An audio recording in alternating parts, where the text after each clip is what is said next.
Kurma, Kultum Ramadan Matsaba bersama MTS Negeri 4 Bantul. Bismillahirrahmanirrahim. Alhamdulillah wassalatu wassalamu ala Rasulillah wa ala alihi wa ashabi ajma'in. Rabbana taqabbal minna innaka antas samiul alim. Assalamualaikum ayyuhas syabab. Bertemu dengan saya Dina Nurul Arofah pada kesempatan episode Kurma kali ini.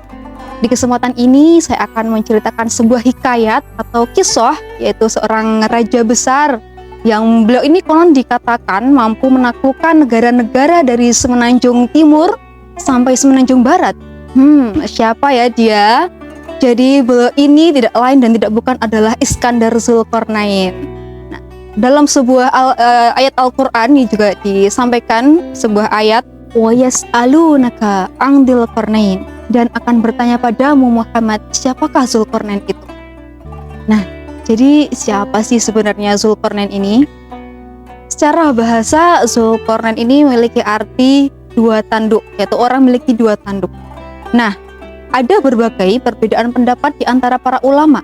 Ada yang mengatakan bahwa Zulkarnain ini adalah orang yang melakukan ekspedisi dari semenanjung timur menuju semenanjung barat. Ada yang mengatakan bahwa Zulkarnain ini mampu menguasai dua negara besar, yaitu Romawi dan Persia, maka dia dikatakan Zulkarnain. Ada yang mengatakan bahwasanya Zulkarnain ini memiliki dua tulang yang menonjol di atas kepalanya sehingga menyerupai tanduk. Oleh karena itu orang-orang menyebutnya Zulkarnain. Dan dituturkan oleh Wahab bin Munabbih bahwasanya Zulkarnain ini selalu menutup tanduknya dengan sorban dan dia hanya membukanya ketika akan memasuki kamar mandi. Nah, tanpa sengaja nih sekretarisnya melihat kedua tanduk Zulkarnain ini dan Zulkarnain berpesan pada sekretarisnya agar dia menutup rahasianya dari orang lain. Dia berkata kepada sekretarisnya, jika orang lain mengetahui rahasiaku, maka kamulah adalah penyebabnya. Gitu. Sekretarisnya ini merasa memiliki beban yang besar di pundaknya, dan karena dia ini tidak bisa menahannya, dia pergi ke tanah lapang yang sepi, tidak ada orang, dan dia berkata dengan keras di sana, "Hei, Zulkarnain memiliki tanduk, Zulkarnain memiliki tanduk." Nah, setelah mengatakannya dia merasa lega. Setelah itu, tanpa dia ketahui, ternyata ada dua pohon yang masih kecil yang mendengarkan teriakan si sekretaris tadi. Dan dengan izin Allah, ketika pohon ini sudah tumbuh besar, Allah memberikan izin dan kuasa pada pohon tersebut untuk berbicara.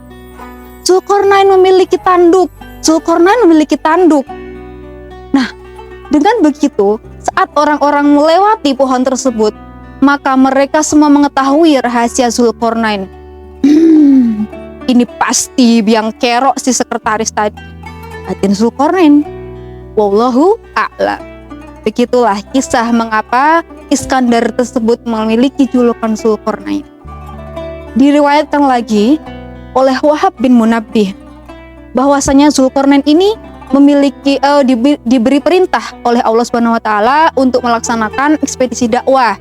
Seperti yang telah saya sebutkan sebelumnya, bahwasanya Zulkarnain ini melaksanakan ekspedisi dakwah dari semenanjung timur sampai semenanjung barat untuk melakukan penyebaran dakwah, yaitu mengesahkan Allah Subhanahu wa taala. Nah, Zulkarnain ini berkata pada Allah, "Wahai Tuhanku, apakah aku akan mampu menaklukkan bangsa-bangsa yang besar?" Sedangkan Zulkarnain ini merasa tidak memiliki apa-apa. Dan Allah menjawab, "Zulkarnain, aku telah memberikan privilege padamu bahwasanya siang dan malam ini akan menjadi tentaramu." Jadi Zulkarnain ini diberikan privilege, diberikan kekuasaan pada Allah. Allah melimpahkan kewibawaan pada Zulkarnain agar dia mampu menaklukkan bangsa-bangsa besar. Begitulah dia mampu melakukan ekspedisi dari semenanjung timur sampai semenanjung barat. Bahkan saking istimewanya Zulkarnain ini, Imam Ali radhiyallahu an itu berkata, ketika Zulkarnain ini berjalan, maka Allah akan mempermudah perjalanannya. Bahkan bumi ini rela diinjaknya, dan Allah akan mempermudah semua urusannya. Begitulah saking istimewanya Zulkarnain ini. Nah, jadi itulah siapa Zulkarnain. Ada yang bilang bahwa dia itu adalah seorang nabi. Ada ulama yang bilang bahwa Zulkarnain ini adalah seorang hamba yang solih. Ada pula ulama yang bilang bahwa Zulkarnain ini adalah seorang raja. Nah, di sini saya hanya mengikuti jumhur ulama yang mengatakan bahwa Iskandar Zulkarnain ini adalah seorang raja yang alim, juga soleh, juga adil. Begitu. Kembali ke ekspedisi Zulkarnain. Jadi, bagaimana ya kelanjutan kisah perjalanan ekspedisi Zulkarnain? Mari kita nantikan di episode selanjutnya. Akhirul kalam, wassalamualaikum warahmatullahi wabarakatuh.